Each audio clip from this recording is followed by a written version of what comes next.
जय माता दी फ्रेंड्स। आज हमने भवन में माता रानी के दर्शन किए। राइट हैंड साइड में माँ काली की पिंडी है, सेंटर में माँ लक्ष्मी जी विराजमान है और लेफ्ट हैंड साइड में माँ सरस्वती है। मैं आपको आगे टिप्स शेयर करूंगी कि कैसे आप बहुत जल्दी और बहुत कन्वीनियंटली भवन तक दर्शन के लिए आ सकते हैं।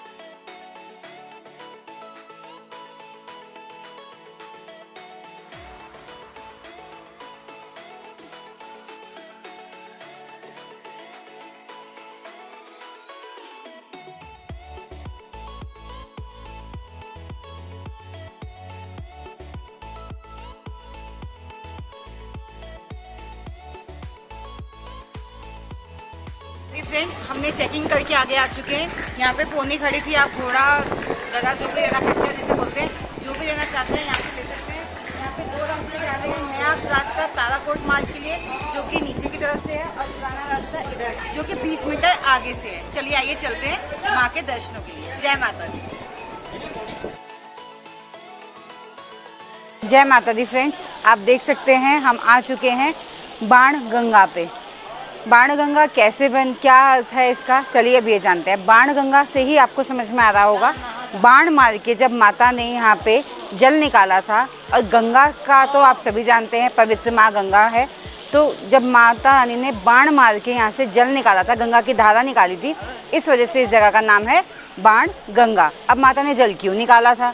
जब माता रानी श्रीधर के घर से, जब भैरव बाबा उनके पीछे पड़े थे, श्रीधर के घर से आगे चली इस दिशा की ओर, बाण गंगा की ओर उन्होंने पहला पड़ाव पे पहुंची। उनके साथ हनुमान जी थे। हनुमान जी ने बोला माता रानी मुझे प्यास लगी है, तो माता ने बाण मार के यहाँ से जल निकाला था। और आगे चल के थोड़ा सा माता रानी ने अपने केश धोए थे, तो इसे बाल गंगा भी कहा जाता है। आप देखेंगे यहाँ पे काफ़ी लोग अपने बच्चों को लेके आते हैं मुंडन के लिए। ठीक मेरे सामने यहाँ पे लेडीज़ बाथिंग सिस्टम है यहाँ पे, लेकिन साबुन तेल वगैरह कपड़े धोना मना है। और यहाँ पे जेंट्स के लिए ओपन में दे रखा है। चलिए फ्रेंड्स, थोड़ा हम भी हाथ मुँह धो के आगे की ओर प्रस्थान करते हैं। कुछ लोग यहाँ पे पुरानी परंपरा के अकॉर्डिंग, कुछ लोग यहाँ पे स्नान करके ही आगे जाना ज़्यादा बेटर मानते हैं। हवा बहुत तेज़ चल रही है, आंधी का माहौल हो चुका है, लेकिन हमारी यात्रा जारी रहेगी। बने रहिए मेरे चैनल दिल्ली मस्ती के साथ। अभी मैं जा रही हूँ माता गंगा के पास थोड़ा स्नान करने।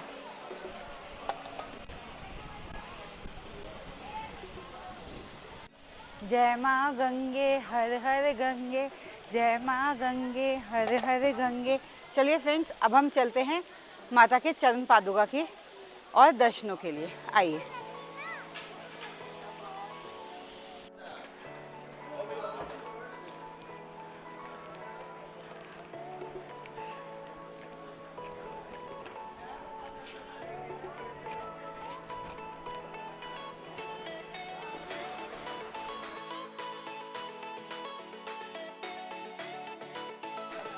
जोर से बोलो जय माता दी, चलते बोलो जय माता दी। बाण गंगा के बाद आया है अब पड़ाव माँ चरण पादुका का। यहाँ का इतिहास जानेंगे नहीं क्या? बिल्कुल जानेंगे ना। अब बताती हूँ मैं आपको इसका इतिहास। यहाँ पे माता रानी ने आके पीछे मुड़ के देखा था कि भैरवनाथ उनके पीछे आ रहा है या नहीं। जब माँ ने पीछे मुड़ के देखा तो यहाँ पे एक पत्थर जो शिला है, उस पे माता रानी ने अपने पैरों की छाप छोड़ दी।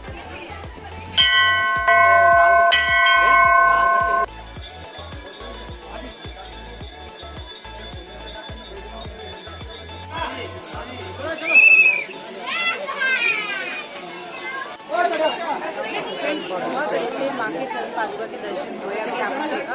अब हम आगे चलते हैं आदिकवारी, जिसे कि हम जगत गुफा में बोलते हैं, उस पड़ाव में। बने रहिए।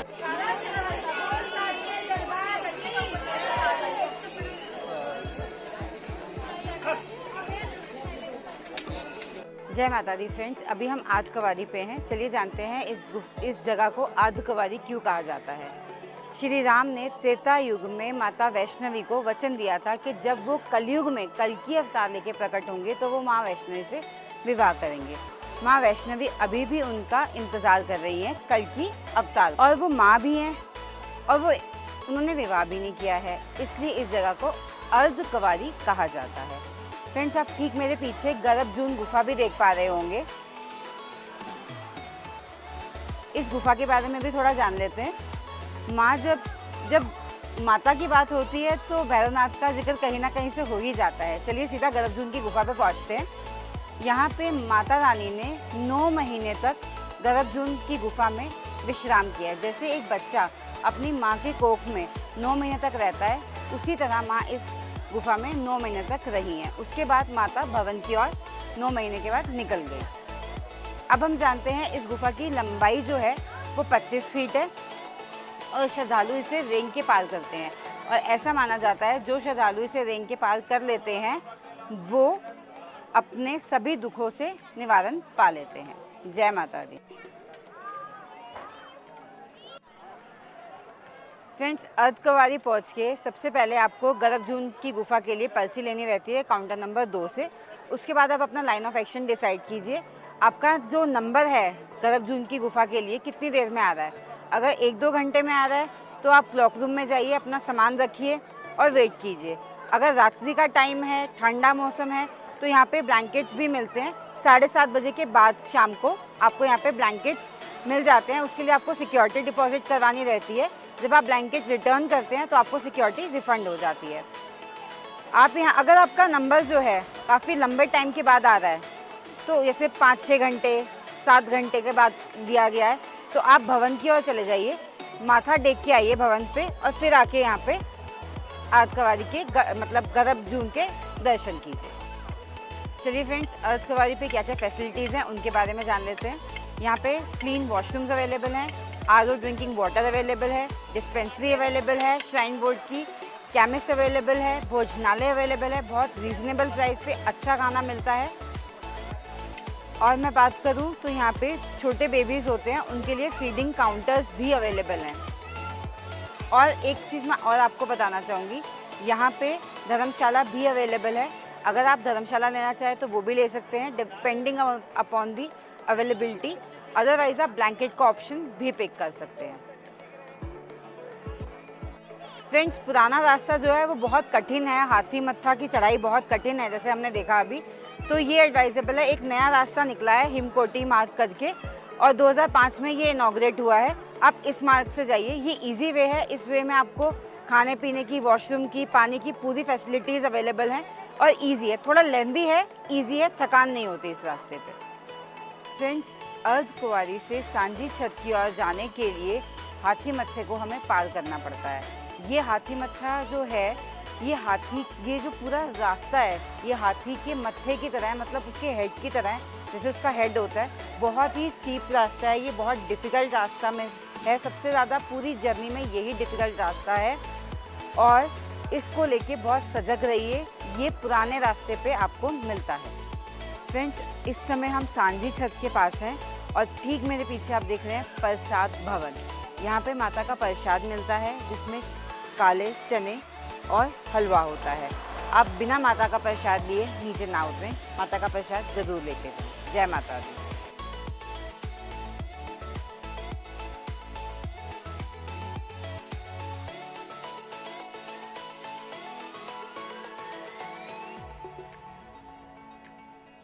फ्रेंड्स, हम इस समय सांझी छत पे खड़े हैं। आपको माँ वैष्णो देवी के दर्शनों के लिए हेलीकॉप्टर की फैसिलिटी भी अवेलेबल है। आप देखिए, यहाँ से सांझी छत से हेलीपैड सिर्फ 700 मीटर की ही दूरी पे है और आज का किराया इसका एक साइड का 1800 रुपये है। तो जो हेलीकॉप्टर से आना चाहते हैं उनके लिए फैसिलिटी अवेलेबल है। फ्रेंड्स, इस समय हम सांझी छत पे हैं।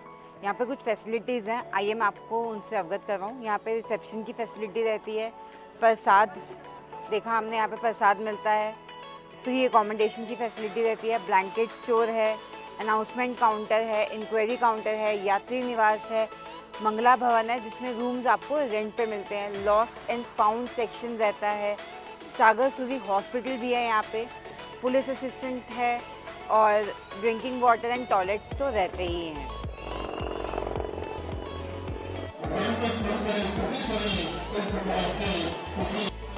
जय माता दी। फ्रेंड्स, आज मॉर्निंग में हमने भवन के दर्शन किए। चलिए मैं भवन से जुड़ी कुछ इम्पोर्टेंट हिस्ट्री आपके साथ साझा करती हूँ। जब माता अर्धकुंवारी से, जिसे हम गर्भजून भी कहते हैं, वहाँ से निकली और आगे की ओर चढ़ाई करने लगी तो भैरवनाथ माता के पीछे पीछे उनका पीछा करने लगा।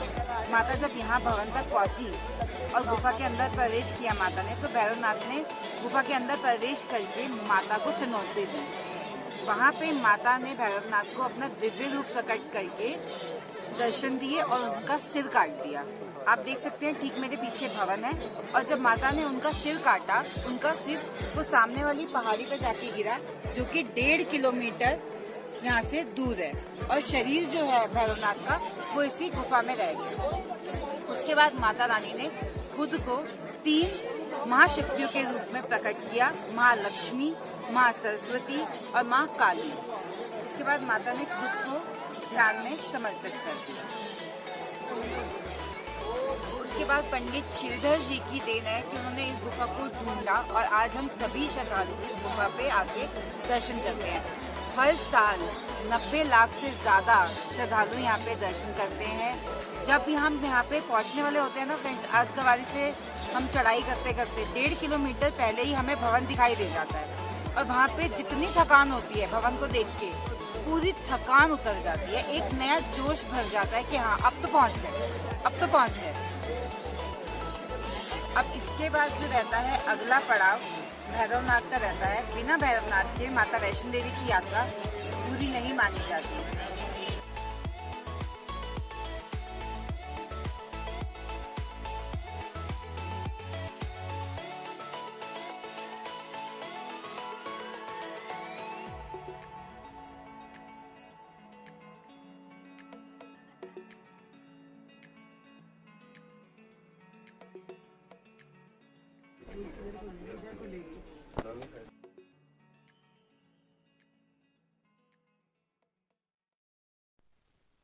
जय माता दी फ्रेंड्स, अभी हमने दर्शन किए भैरव बाबा के। चलिए अब मैं थोड़ा आपको भैरव बाबा के बारे में भी बता दूं कि क्या इतिहास रहा है इनके साथ भी माता का। भैरव बाबा जो हैं श्रीधर जी के यहाँ पे जब भंडारा होता है वहाँ जाते हैं, और वहाँ जाने के बाद वहाँ पे चिकन और शराब की डिमांड करते हैं। भोजन तो भंडारे का वैष्णव होता है, तो चिकन और शराब का तो मतलब ही नहीं बनता। तो वहाँ से माता रुष्ट होके आगे बढ़ जाती हैं।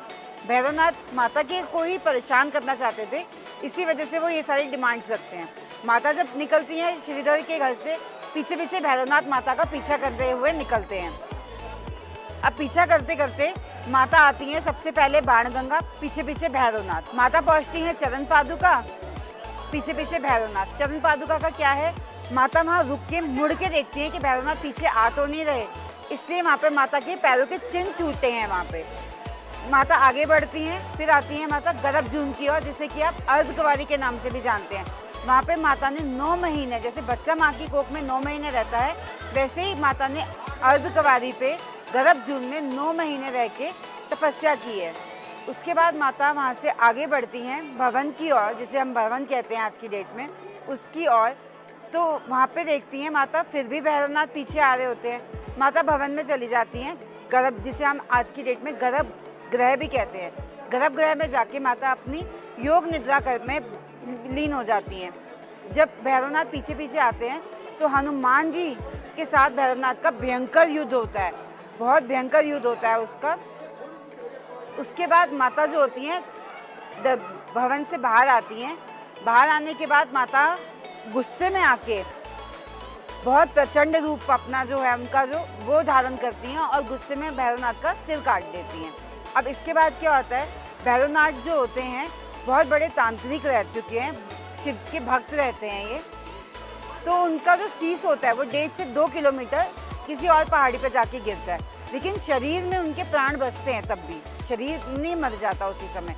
तो वो माता से अपनी जो उनके कर्म है उसके लिए क्षमा याचना करते हैं कि माता मुझसे बहुत बड़ी भूल हो गई, मुझे क्षमा दे दीजिए।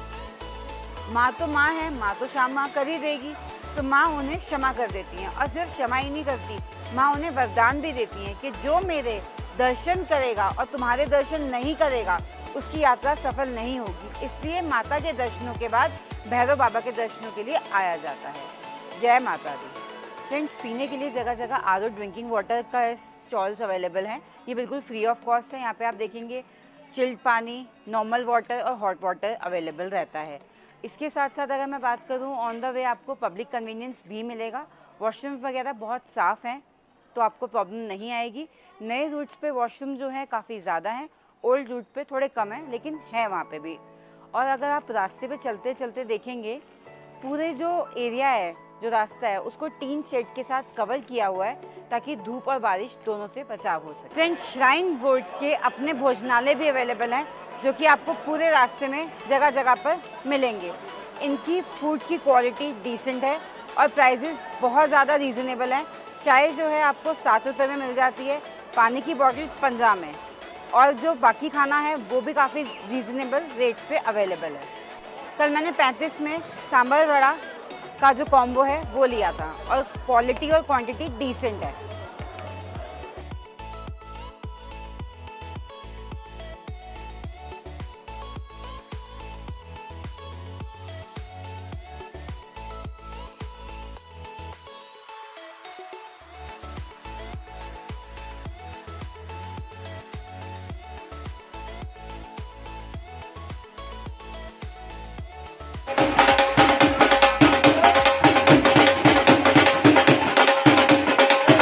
हम एक बार फिर से बाणगंगा पे खड़े हैं और हम यात्रा करके आ चुके हैं।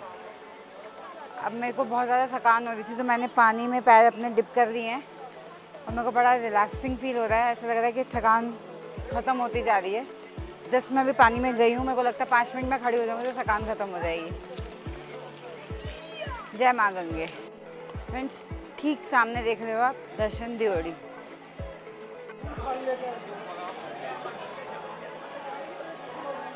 फ्रेंड्स, यहाँ पे एक लंगर की व्यवस्था भी है आपके लिए। ये गुलशन कुमार जी जो रहे हैं टी सीरीज़ के ओनर, उनकी तरफ से आज तक ये व्यवस्था चलती आ रही है। ये जैसे आप एंट्री करेंगे और स्टार्टिंग में ही आपको मिल जाएगा टी सीरीज़ का शोरूम, जस्ट उसके ऑपोजिट है, और बिल्कुल इसके साथ में टी सीरीज़ का गुलशन स्टूडियोज़ है। फ्रेंड्स, अब मैं आपके साथ कुछ इम्पॉर्टेंट इन्फॉर्मेशन शेयर करने जा रही हूँ, जो कि बहुत इम्पॉर्टेंट रहेगी आपके लिए इस यात्रा के दौरान।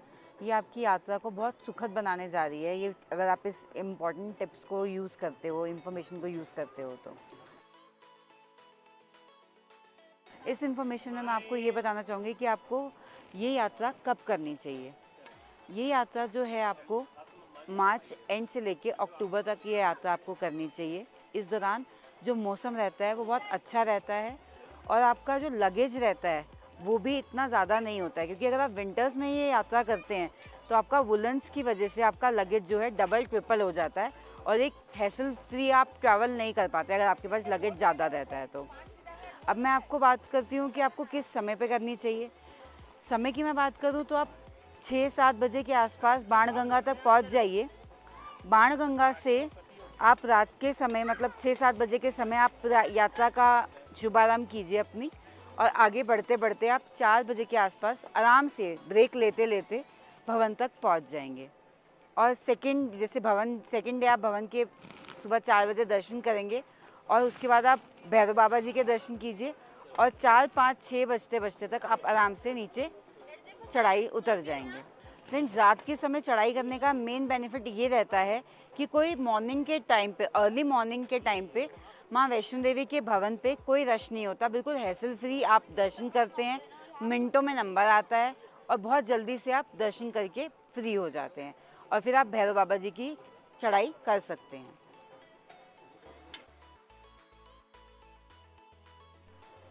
फ्रेंड्स, बहुत इम्पॉर्टेंट पॉइंट रहता है कि हम स्टे कहाँ करें। यात्रा के दौरान हम स्टे कहाँ करें, ये बहुत इंपॉर्टेंट पॉइंट होता है। तो इसके लिए मैं आपको बताती हूँ, जम्मू और कटरा में तो आपको बहुत सारे होटल, धर्मशाला वगैरह बहुत इजीली मिल जाएंगे, और डोमेट्री वगैरह भी अवेलेबल रहती हैं। श्राइन बोर्ड की भी बल्कि डोमेट्री और धर्मशाला वगैरह जम्मू में भी है और कटरा में भी है। ना सिर्फ जम्मू कटरा में, बल्कि आदकवारी और भवन पे भी इनकी गेस्ट हाउस और डोमेट्री अवेलेबल है, जहाँ पे प्राइवेट किसी के भी अवेलेबल नहीं है। लेकिन इनकी बुकिंग बहुत चैलेंजिंग है, क्योंकि बहुत लिमिटेड जो है रूम्स अवेलेबल रहते हैं यहाँ पे, और बुकिंग बहुत जल्दी फिल अप हो जाती है, और हमेशा हाउसफुल ही दिखाएगा जब भी आप आएंगे। तो इसकी जो बुकिंग है आप ऑनलाइन श्राइन बोर्ड की वेबसाइट पे जाके कर सकते हैं। अब मैं बात करूं कि अगर आपको वहाँ पे हाउसफुल है, अब यात्रा करनी है, कैसे करें, कुछ भी नहीं मिल रहा, तो आप क्या कीजिए, यहाँ पे आपको 7:30 के बाद इवनिंग में आपको ब्लैंकेट्स मिल जाते हैं और मॉर्निंग में 7 बजे आपको उसे डिपॉजिट करना रहता है। तो आप यहाँ से ब्लैंकेट लीजिए, जहाँ पे आपको एरिया मिल रहा है ईजिली, वहाँ पे आप ब्लैंकेट्स बिछाइए और 4 ब्लैंकेट्स लीजिए, 2 नीचे बिछाने के लिए और 2 ओढ़ने के लिए।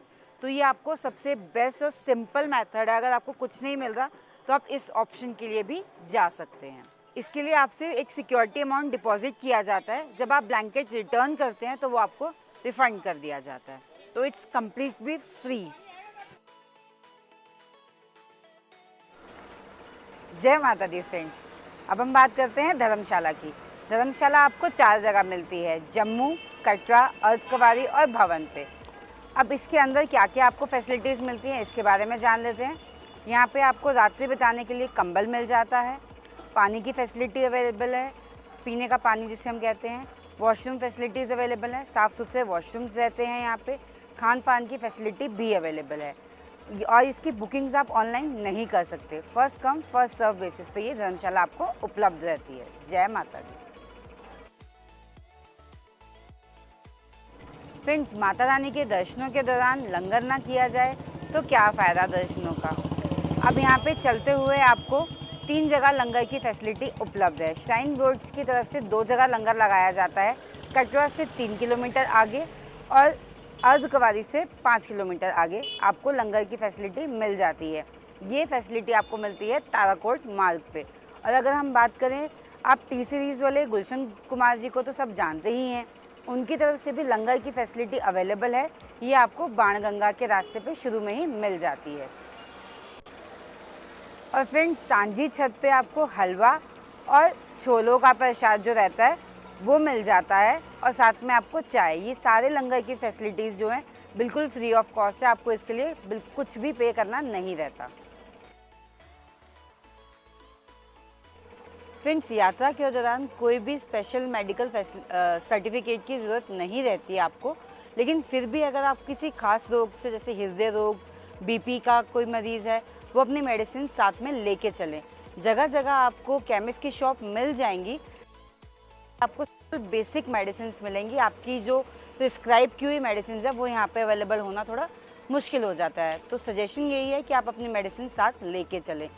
यात्रा के दौरान आपको जगह जगह श्राइन बोर्ड के द्वारा डिस्पेंसरीज ओपन है। कहाँ कहाँ पे अब ये जान लेते हैं। कटरा पे, थोड़ा सा आगे बढ़ेंगे बाणगंगा पे, अर्धकुंवारी पे और भवन पे तो आईसीयू की फैसिलिटी भी उपलब्ध। फ्रेंड्स, अब मैं बहुत इंपॉर्टेंट पॉइंट डिस्कस करने जा रही हूँ, इसे नोट डाउन करना भूलिएगा नहीं। अब हम बात कर रहे हैं क्लॉक रूम फैसिलिटीज़ की। क्लॉक रूम फैसिलिटीज़ जो रहती हैं आपको जगह जगह उपलब्ध रहती हैं। सबसे पहले आप ये कीजिए, जब आप यात्रा का प्लानिंग कर रहे हैं तो कम से कम लगेज रखिए और बाकी जो लगेज है यात्रा जब आप कटरा पहुँच जाते हैं, आप अपना, अगर आपने रूम ले रखा है, गेस्ट रूम वगैरह, होटल्स वगैरह, वहाँ पे छोड़िए। अदरवाइज़ अगर आपके पास रूम नहीं है तो कटरा पे क्लॉक रूम फैसिलिटीज़ उपलब्ध हैं। आप वहाँ पे अपना लगेज को डिपॉजिट कीजिए और मिनिमम टू मिनिमम लगेज लेके चलिए ऊपर, क्योंकि ज़्यादा लगेज के साथ चढ़ाई करना डिफ़िकल्ट होता है। मोस्ट इम्पॉर्टेंट पॉइंट, आप टैबलेट्स और लैपटॉप्स को ऊपर लेके नहीं जा सकते हैं। वो या तो आप अपने रूम में छोड़ के चलिए या फिर क्लॉक रूम में नीचे कटरा में डिपॉजिट कीजिए। Friends, clock room facility Katra में, अर्धकुंवारी पे और भवन पे उपलब्ध है। आप एक चीज़ का ध्यान रखिए कि आप मोबाइल फ़ोन्स, आपके जो DSLR कैमराज होते हैं और एक्शन कैमरा आपको अलाउड रहते हैं यात्रा के दौरान, लेकिन भवन के अंदर ये सामान भी आप लेके नहीं जा सकते। तो आपको भवन के टाइम पे एंट्री के दौरान ये भी आपको क्लॉक रूम में डिपॉजिट करवाना रहता है। फ्रेंड्स, पानी की बॉटल जो होती है, हमें सबको रास्ते में प्यास लगती चलती है, तो श्राइन बोर्ड द्वारा जगह जगह थोड़ी थोड़ी दूरी पे पानी की व्यवस्था की गई है। तो आप पानी की बॉटल्स को ज़्यादा कैरी करने की ज़रूरत नहीं है। आप एक बॉटल रखिए, खाली हो जाए तो आप उसे रिफ़िल करते हुए चलिए। और सेकंड आपको मैं ये बताना चाहूँगी, ब्लैंकेट की फैसिलिटी भी अवेलेबल है। तो आप ब्लैंकेट्स को भी कैरी मत कीजिए। यहाँ पे क्या है कि आप ब्लैंकेट के लिए एक सिक्योरिटी अमाउंट डिपॉजिट करते हैं, जब आप ब्लैंकेट रिटर्न करते हैं तो आपको सिक्योरिटी अमाउंट रिफ़ंड हो जाता है। तो ब्लैंकेट एक बहुत बड़ा वेट बढ़ाता है हमारे लगेज का, तो उसको भी यात्रा के दौरान कैरी करने की ज़रूरत नहीं रहती है। फ्रेंड्स, अगर आप अपना खुद का ताला चाबी लेके चल रहे हैं तो आपको बहुत ईजी हो जाता है, क्योंकि भवन पे कई बार सिर्फ जो लाइन रहती है वो ताला चाबी के लिए ही रहती है। आप क्लॉक रूम के लॉकर्स में कहीं भी सामान रख सकते हैं अगर आपको ताला चाबी रहता है तो, वरना आपको लाइन में लगना पड़ता है। और एक मोस्ट इम्पॉर्टेंट बात, आप कोई भी लेदर की चीज़ कैरी मत कीजिए, जैसे वॉचेस का स्ट्रैप रहता है, बेल्ट रहती है, वॉलेट रहता है, लेडीज़ हैंड बैग रहते हैं, ये सब भी आपको क्लॉक रूम में ही डिपॉजिट करवाना रहता है। भवन में एंट्री के टाइम पे आप सिर्फ जो आपको माथा टेकने के लिए कैश रहता है आप वही कैरी कीजिए। फ्रेंड्स, रात की यात्रा करते समय मुझे एक प्रॉब्लम जो मैंने फेस की वो मैं आपके साथ डिस्कस करती हूँ कि लाइट्स का बहुत इशू रहता है, यहाँ पे जाती रहती है और थोड़ी थोड़ी देर में आती रहती है। तो इस दौरान यात्री जो हैं अपने मोबाइल की टॉर्च लेके चलते हैं, तो इसके लिए आपको एक लगेज बढ़ाना पड़ेगा अपना। आप टॉर्च लेके चलिए, अच्छी टॉर्च लेके चलिए, ताकि आपके मोबाइल की जो बैटरी है वो सेफ़ रहे। अगर आपको कॉल वगैरह करना है तो उसके लिए आपकी वो बैटरी सेफ़ रहे। और मैं यहाँ के जो म्यूनसिपल है उसको एक रिक्वेस्ट करना चाहूँगी कि सर मैडम जो भी हैं आप यहाँ पे कम से कम स्ट्रीट लाइट्स पे लाइट्स का फैसिलिटी ज़रूर दीजिए आप रात में, क्योंकि कुछ लोग श्रद्धालु ऐसे आते हैं जो कि सीधा ट्रैवल करने के लिए आते हैं, बस से उतरते हैं, थोड़ी देर विश्राम करते हैं, कुछ लोग रोड साइड पे पार्क वगैरह में आराम कर रहे होते हैं और फिर सीधा यात्रा के लिए निकल जाते हैं। रूम्स वगैरह नहीं लेते, ना वो धर्मशाला में जाते हैं, ना ही वो होटल्स, गेस्ट हाउस, कुछ भी नहीं लेते, डॉर्मेट्री वगैरह, वो सीधा यात्रा के लिए निकल जाते हैं। तो उस केस के लिए मेरी रिक्वेस्ट है, आप कुछ भी कीजिए, स्ट्रीट पे लाइट रात के समय ज़रूर होनी चाहिए। रात को यहाँ पे स्ट्रीट लाइट्स भी बंद हो जाती हैं। RT-PCR का जो टेस्ट रहता है उसको यहाँ पे जैसे हम करवा के आए थे टेस्ट, हमें यहाँ पे किसी ने नहीं चेक किया। इवन हमारा जो वैक्सीनेशन का सर्टिफिकेट है वो भी किसी ने चेक नहीं किया। और मास्क जो रहता है, मास्क यहाँ पे आप देख रहे हैं, मैं बिना मास्क के पूरी वीडियो मैंने आपको दिखा दी। मास्क का भी यहाँ पे कोई प्रॉब्लम नहीं है, बिना मास्क के सब दर्शन हो रहे हैं। हमने भवन में दर्शन किए, भैरव बाबा जी के दर्शन किए, नीचे से ऊपर तक हमने पूरे दर्शन किए बिना मास्क के, कोई प्रॉब्लम नहीं है। लेकिन एहतियात के तौर पे आप उसको मास्क को कैरी ज़रूर कीजिए।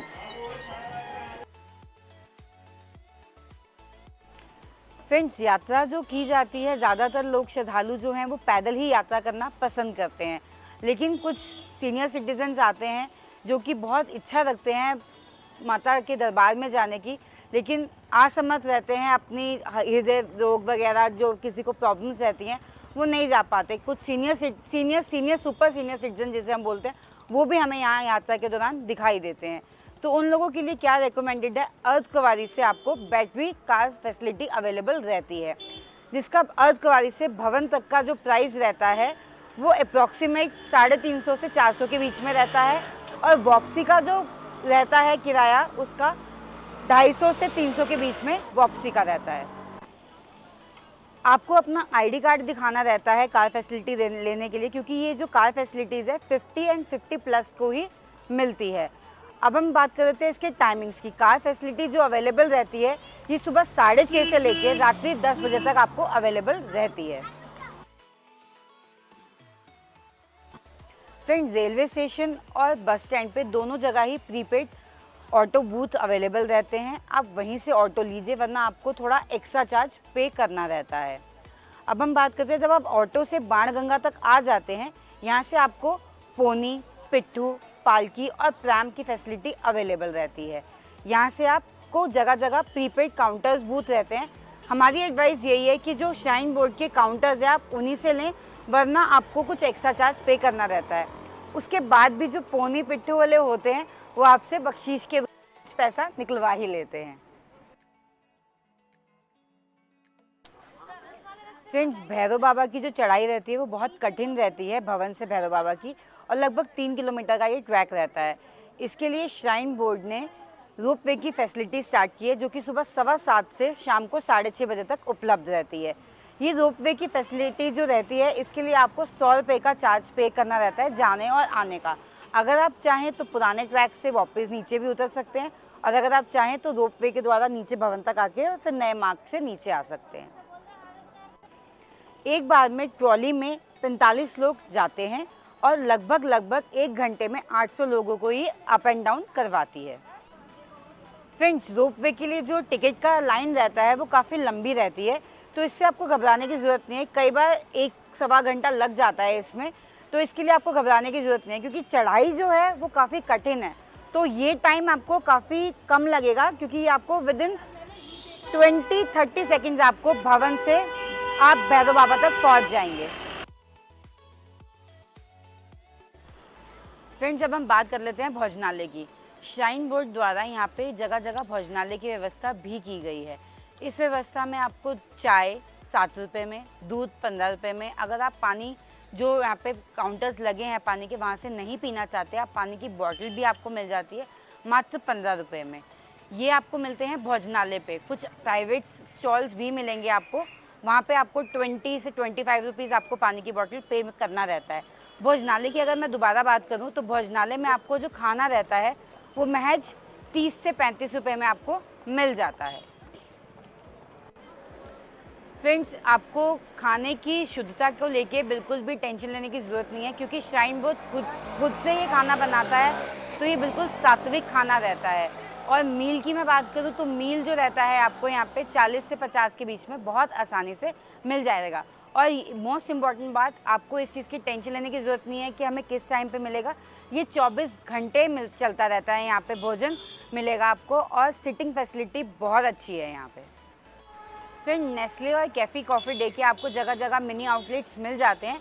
इसमें आपको burger, sandwiches, juices, milk, T, coffee, ये सब भी मिलता रहता है। फ्रेंड्स, आप सब तो जानते ही हैं, जम्मू में जैसे ही आप एंट्री करते हैं तो हमारे जो प्रीपेड कनेक्शन रहते हैं वो वर्क करना बंद कर देते हैं। इसके लिए एडवाइजेबल ये है कि आप पोस्टपेड कनेक्शन लेके आएँ। अगर आप पोस्टपेड कनेक्शन लेना भूल गए हैं या नहीं ले पाए किसी कारणवश, तो आपको चिंता करने की ज़रूरत नहीं है। जैसे ही आप जम्मू कटरा पहुँचते हैं, आपको यहाँ पर यात्री सिम मिल जाते हैं।